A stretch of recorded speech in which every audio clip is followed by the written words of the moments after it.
Healthcare topics you need and wellness tips you deserve, all straight from the doctors themselves. Maayong Adlaw, Cebu. I'm Pia Padilla-Roleda from CDN Digital, together with the hospital at Maayo, and this is Maayong Adlaw Doc.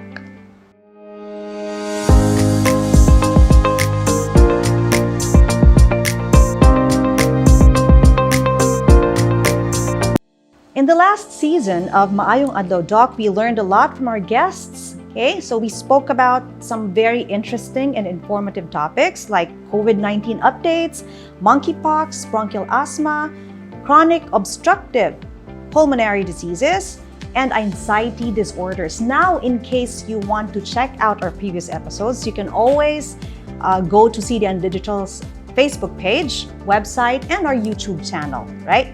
Now we're back for more topics, this time about our nutritional needs, dental needs, and ear, nose, and throat problems, right? But before we head over to that, before we introduce you our guest for today, let's watch this video first about the hospital at Maayo Nutrition Services. The hospital at Maayo's Nutrition Services Unit aims to promote high-quality nutritional care through nutrition assessment, appropriate interventions, implementation, monitoring, and evaluation of patients' health status. It offers to enhance nutrition care through education, counseling, and food services that serve the needs of the patients, and to provide patient-focused dietary care that improves quality of life. Here in one of Cebu's bustling cities, Mandaue, the hospital at Maayo is designed to give you the care and services that you deserve. They prioritize your health, put your needs on top, and make sure to give you a holistic medical experience. For today's episode, we will be talking about food, okay, nutrition, lifestyle, and eating habits as we celebrate July as Nutrition Month. So let's learn more about nutrition from our guest, nutritionist dietitian today.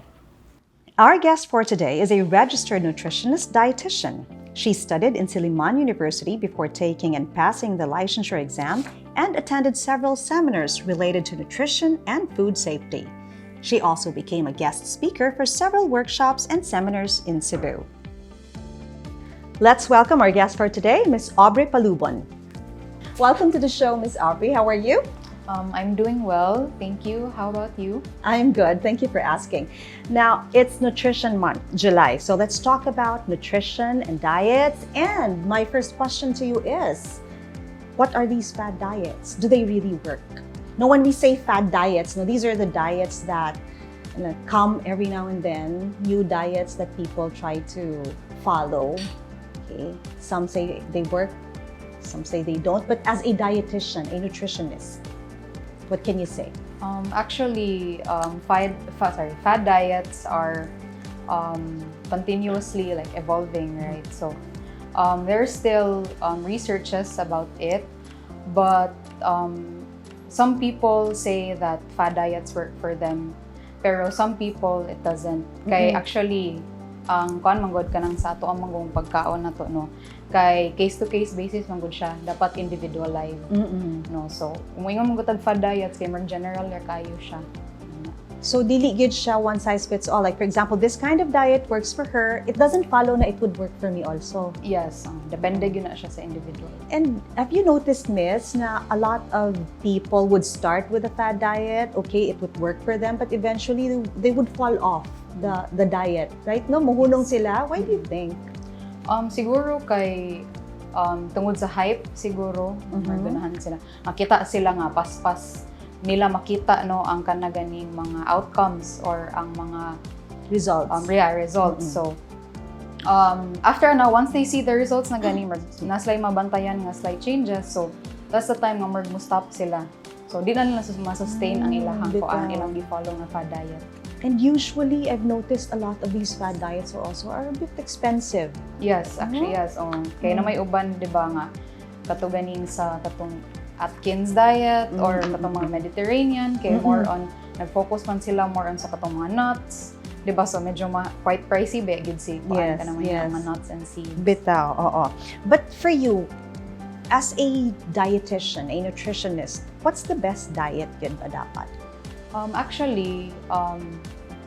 kuan gina siya as I've said earlier, individualized gina siya ang kuan ato ang diet yun. So it should depend on the overall health of the person. Yes, Okay. exacto. So case to case basis na gina siya. So example, ang kanaganing person who is kanaganing well, good, like okay ra siya, wa siya sakit, lahi sa na iyang diet.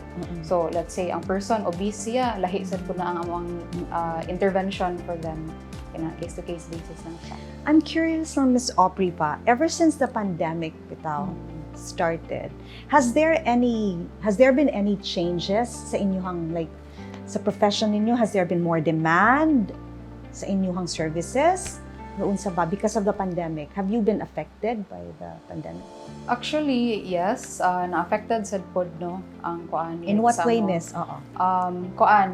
There is an increased demand sad pod for kanaganing mga foods nga makapaboost sa ilang immune system. So people are more aware na sa padatong sa pandemic. And then other than that is ang kanang ato ang sedentary nga lifestyle nato. So lately ang mga tao kay like especially during the lockdown no kay we were all forced good to stay at home. So untay lang mabuhat sa balay so masitagligad. Sige ta o atubang ba sa ato ang phone, masitan-aw sa PC, and sa kabadala.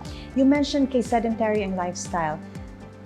Does that mean na people, because they have sedentary lifestyle, they want to murag unsa tawag na murag i-cover up with the fact na they have to eat healthy this time? Is that it? Yeah, actually usap pod na siya. All right, sige. Now, when we say healthy manggod, sometimes there's an issue no na if it's healthy gani, sometimes it's more expensive. Would you agree with that?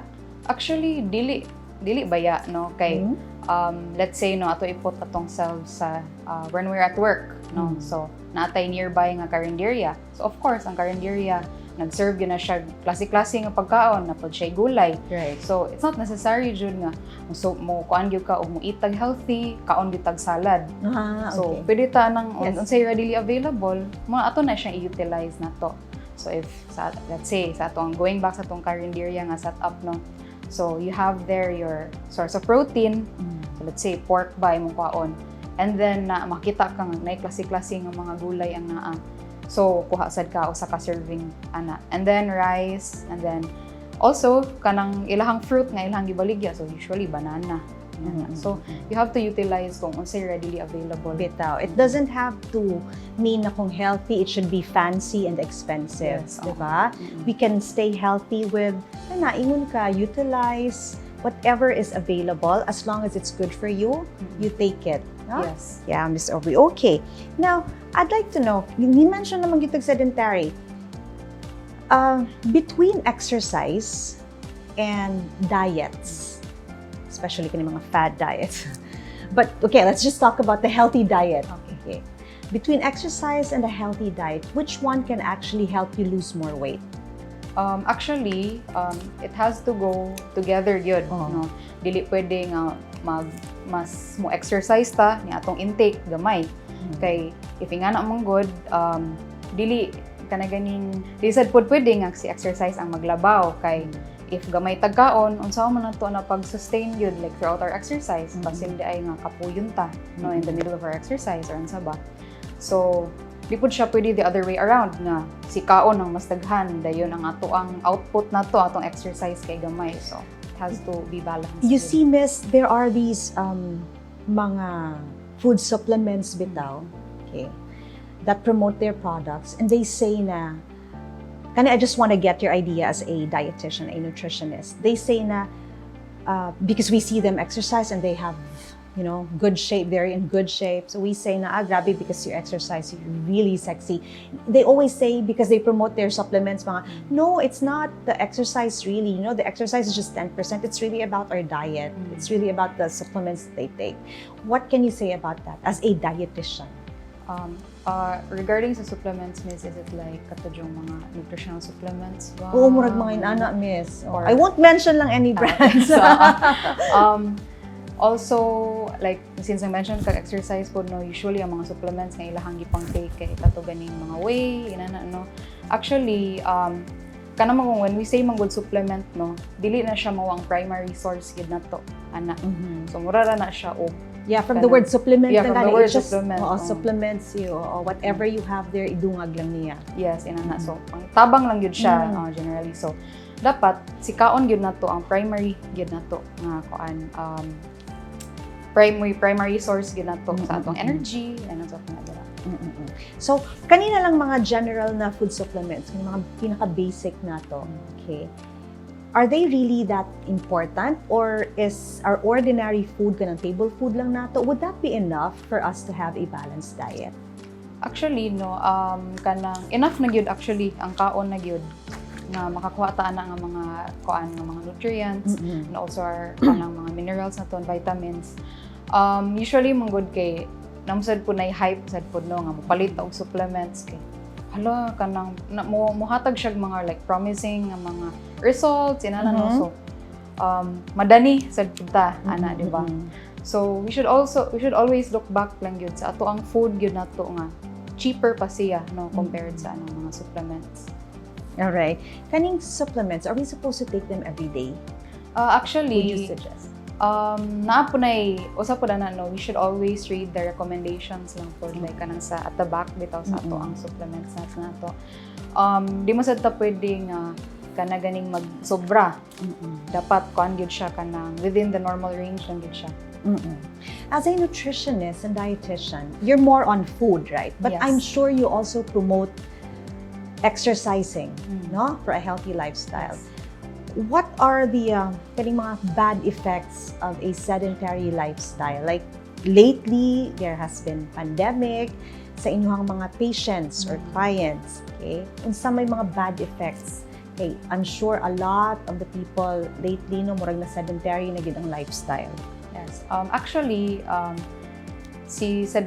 living a sedentary lifestyle manggod, it increases your risk pod to getting ka ng mga certain diseases such as cardiovascular diseases, diabetes, obesity, usa po na, no? Kay makaliyid yun na siya nga kuan ka ng ang sedentary lifestyle, makaliyid yun na siya to obesity sa pod.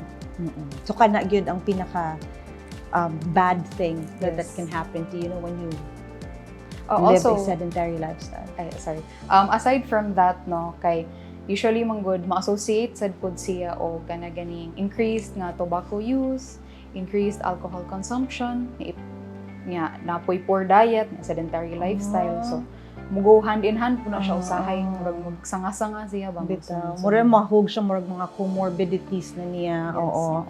Pero mao na if you live a sedentary lifestyle and then you want to eat healthy na and you want to start doing something about yourself na, what would you suggest to people? How do they sa tawag na ano, how do they adjust from that kind of lifestyle into a healthy way of living na? What's your best suggestion for people? In order to adjust no to live a healthier lifestyle, so it takes dedication, time and patience. So it is actually a step-by-step process pod. So there's a saying no nga, it takes 21 days to break a habit. So if imong no 21 days murag dali ra di ba? Yes. Dayon. Pero kwan, it's not always the case yun, no? It varies from one individual to another. So it should be kuan sad pod kana ganing should be based on your readiness to change sad pod. So there are strategies, however, no, kanang para makalive ka og kanang health. If you plan to change to a healthier lifestyle, so first is you look at the bigger picture. So you need to understand why sleep, hydration, your behavior and consumption towards food, and also exercise should all interact with each other. So dapat kato akong gi-mention ganina nga dapat dili maglabaw si exercise, dapat balance yun sila. So next is you should set realistic goals and also create a fixed schedule no kanang related to your goals. Kay you know yourself better man. So kibaw ka nga unsay imong limit no kung mukaon ka. Kibaw ka what time ka mo sleep, kibaw ka what time ka mo mukaon. So, you should set realistic goals for yourself lang po. Di lang po taingon nga. O lagi, it's nice to dream big po, no? Pero, if you dream big sad pod, dapat step by step gid siya nga process. Next is you should change your behavior one at a time. Yes. One at a time. So, as I've said, no, step by step process gid siya. And then lastly, kay always track your progress. So, it's nice to know no nga makita nimo ala bitaw inani day kagrabe ang changes na day no sukad pag follow nako sa katong mga strategies di ay. So, it's nice to know and also in a way no makaselebrate sad pug kang ay bitaw inani na day ang grabe nga changes di ay. That's why other people, miss, what they do is they keep a journal, right? Yes. And other than that, others pag yun, they post it in social media. Media. They post it in social media for accountability. Yes. You know, sometimes when you just keep it to yourself, murag, okay, nobody knows bitaw nga I'm on a diet, I'm exercising, that I'm, thinking of losing some weight. Okay. But for them, manggod, I'm not saying I'm like that because I never really post anything, but for other people, when they post it, it makes them feel like they really have to be responsible for this. Yes. No, because they've told the world already na I'm going to lose weight, and so watch me lose weight. Like, Yes, I don't know, it would help ba ya? No? Like kanang sharing testimonies yun ba? Yes, bitaw. It encourages you, right? Kaya as a dietitian, do you think there is really a need for people to see dietitian, get good workout gym coaches, just to make sure that they change their lifestyle or that they lose weight? Is there really a need for that? Kaya, di ba na going to be very expensive also? Actually, it's not really that expensive, said good po, no? Again, you wouldn't call it expensive if modyo na imuhang target yun, diba? So, you're planning on seeing a dietitian or seeing a coach. Pero ang nakanitot manggudaan na, kay kami, muhatag mong ni o guidance. So, nag-start ka sa imuhang journey, no, muhatag mo educate me, mo guide me. And then, pagadugayan anak, kay hinahinay ka na let go. Okay, kanina naka-graduate na. Alright, so it's not like for life good. Now, we will seek help from you and we keep on paying bitaw for a dietitian, nutritionist. You will teach us so that eventually we can do it on our own. Yes. That's very nice. Miss, I've heard about this Pinggang Pinoy. I'm not really sure what that is. Can you tell us what Pinggang Pinoy is all about? Okay, so ato ang Pinggang Pinoy, actually the Department of Science and Technology, Food and Nutrition Research, no, mo'y nag-release ana sa ato ang healthy nga plate guide for Filipinos. So basically, no, sa ato ang Pinggang Pinoy, in our plate, no, it is basically what a balanced meal should look like. And also, if ever no makakita ka na sa Pinggang Pinoy, so kompleto siya with ato ang grow and glow nga foods. So napo na siya ganing portioning sad pod niya for each nga kanang food group. So sa ato ang rice na to, dapat 33% siya sa atong plate. And then sa ato ang protein, source of protein na to, atong mga pork, fish, chicken, and so on. 17% na siya sa ato ang plate. And then sa ato ang fruit pod, same set po na siya sa protein, na 17% ang makuha niya. And then si vegetables ang 33%. Pero usually manggod ang sa typical nga Filipino plate, no, kay marag half sa plate kay rice. So, kay mo na staple manggod na to nga food, ang rice na to. So it shouldn't be the case yun. So dapat balanse yun siya. Did you hear that, Sir Chong? Okay, it's go, grow, and glow, correct? Not go, and go. Alright. Dili puro rice. Okay. Sige, Miss. Miss Aubrey, any tips? Oh, by the way, going back to Pinggang Pinoy, when did we start promoting this or advocating the Pinggang Pinoy? Actually, it was released, if years my ago? memory serves me right, Marinana, 2015 siguro, 2016. Dugay na po. Taod na sad siya. Pero Alright. it's not, wa po siya na kung ano, ganin na spread yun na mo tarong. So, again. As dietitians, nutritionists, okay, what do you usually do curious lang ko, during July? I'm sure you're busy, but what usually are your activities for Nutrition Month?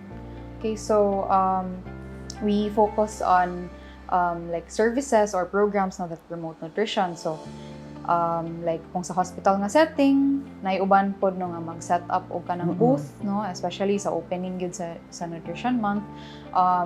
Same pod diri sa Maayo nga we just released also a kanang webinar pod, or kanang health talk sad pod. Yes, please, can you tell us more about kaning nutrition services and wellness programs sa the hospital at Maayo? So, our services pod nga among i-offer no under sa nutrition kay we have consultations, we also have follow-up na consultations, we also do counseling, dietary instructions, meal planning as well. So this is for everybody, not just for the sick. Yes, it's for everybody. Okay. So, katong generally well nga people, nga ganahan nga mo si og dietitian, pwede ra. If katong naanay gipang bati, pwede ra sad. All right. Any tips on how to maintain a healthy diet and preparing food, healthy food in general? Okay, so sa kato akong gi-mention ganina no nga katong pinggang Pinoy ato to siyang i-follow no. So based food from our ganing 10 kumain. We have this thing called 10 kumainments, mga goodness. Oh, so pinggang Pinoy na apagay 10 kumainments. Perfect. So nag-emphasize siya nga dapat we should increase our intake of fruits and vegetables. We should eat a variety pod of food nga kanang dili pod ingon nga balik-balik lang sige. Do you have a copy of that 10 kumainments? Actually, wala.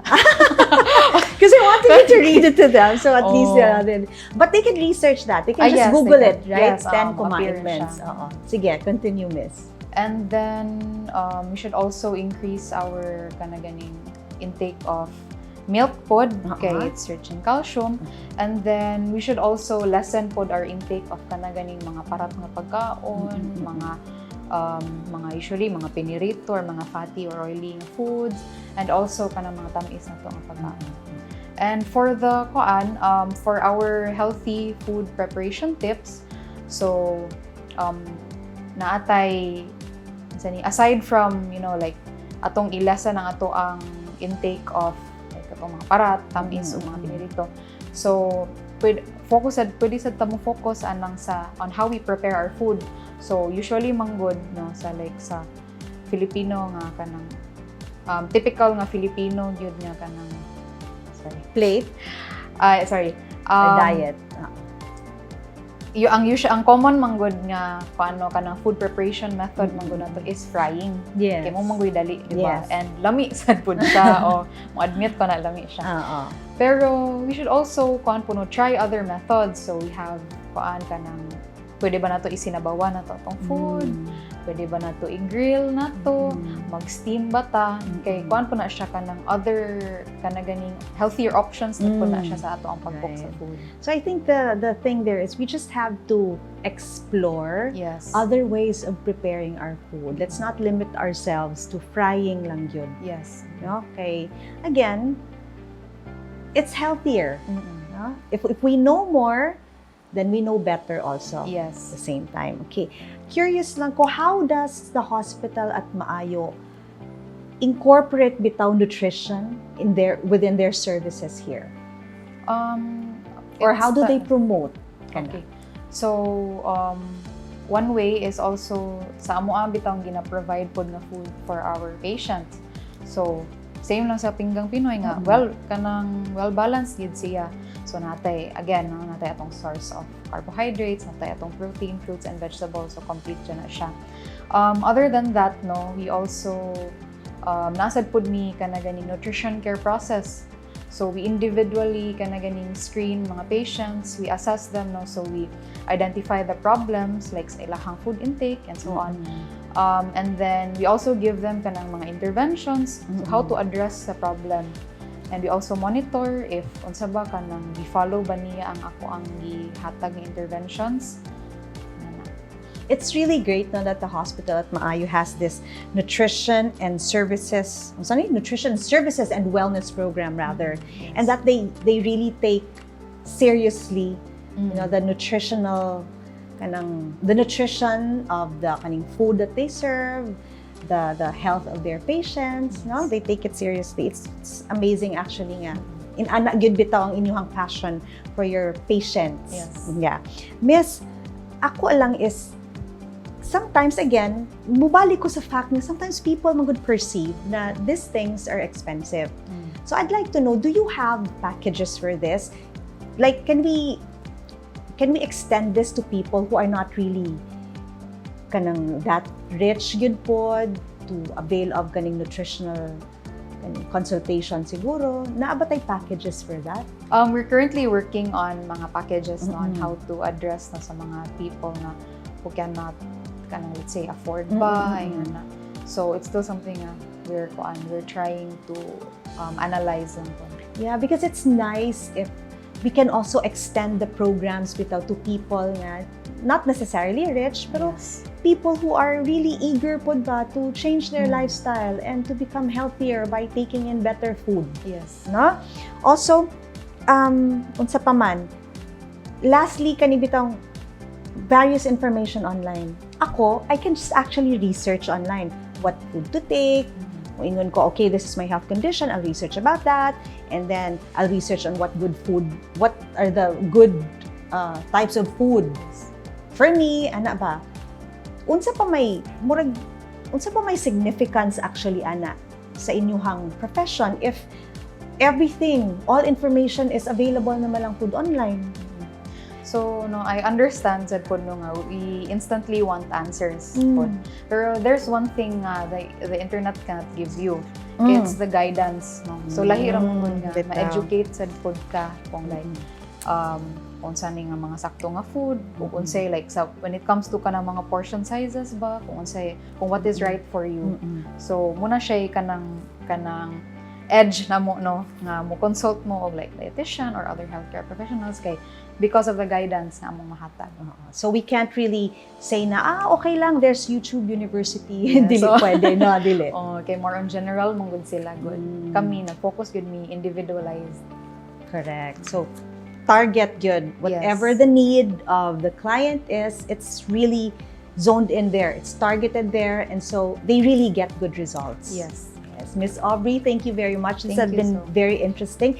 Any final message to our viewers regarding healthy diet, okay, maintaining a very good lifestyle, okay, especially that it's Nutrition Month this month? Okay, so in relation to the Nutrition Month, no, so we know nga in these trying times, I mean, COVID is still around, gihapon, no, so it is important no, nga we should eat a healthy diet, a well-balanced diet. Kay again, no, maka-boost po siya sa atong immunity. Also, increase po sa atoang fruits and vegetables, no, kay sila mo guna usually ang packed with vitamin C and ang sa paban ang mga vitamins. Also, eat the rainbow. So dapat colorful sad po dato ang plate, sad po no, as much as possible dapat dili siya ngingaw tan-aw ng atong plato. And then, lastly, kay exercise more. Eat the rainbow daw. So, unsa man na, we will color na lang all the piniritos differently. Just kidding. Ms. Aubrey, thank you very much for gracing the show, and we hope to have you again next time. Thank you too. And that's it for our first episode for Maayong Adlaw Docs Season 4. Thank you very much for watching, and please share this video to your friends and family so they may also learn from our discussions today. Now, from their promise of Maayo, which in Cebuano means be well, discover a new healthcare experience here in Cebu at the hospital at Maayo. In case you want to learn more about the hospital at Maayo, please visit their Facebook page or check out their website at www.thehospitalatmaayo.com, or better yet, call these numbers below. I'm Kriya Padilla Roleda, and see you again next time.